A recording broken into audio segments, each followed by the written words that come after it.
તો રાજકોટમાં પાણીની પારાયણથી રહીશો પરેશાન થઈ ગયા છે। મહિલાઓએ કોર્પોરેશનના ઘરનો ઘેરાવ કર્યો હતો। કોર્પોરેટરના ઘરનો ઘેરાવ કર્યો હતો। વોર્ડ નંબર 6 ના કોર્પોરેટર પરેશ પીપળિયાએ નિવેદન આપતા કહ્યું, પાઇપલાઇન નવી નાખી હોવાથી અત્યારે ટ્રાયલ ચાલુ છે। 20 દિવસથી મહિલાઓ પાણી માટે ફરિયાદ કરી રહી છે। નવી પાઇપલાઇનને લીધે ઓછા ફોર્સથી પાણી આવે છે।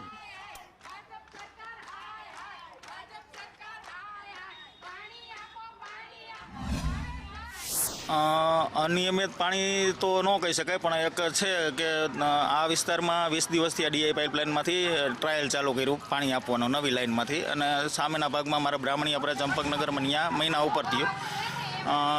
પાણીનો ફોર્સ અમુક વિસ્તારમાં ચંપકનગર લઈને ગોવિંદબાગ રોડ સુધી બ્રાહ્મણીયાપરા ને અહીંયા, અને અહીંયા શક્તિમાં શેરી નંબર 13, 14 ખાસ કરીને, અને સિલ્વરનસના અમુક ભાગોમાં ધીમા પાણીની ફરિયાદો છે। ના, એવું તો નથી, પણ સાહેબે એવું કીધું હતું, પરેશભાઈ અમને 1 વીકનો ટાઈમ આપો, અમે આ પ્રોબ્લેમ સોલ્વ કરી દઈશું। હા, થાય છે, એટલે બને એટલો વહેલો પ્રોબ્લેમ સોલ્વ થઈ જાય એના માટે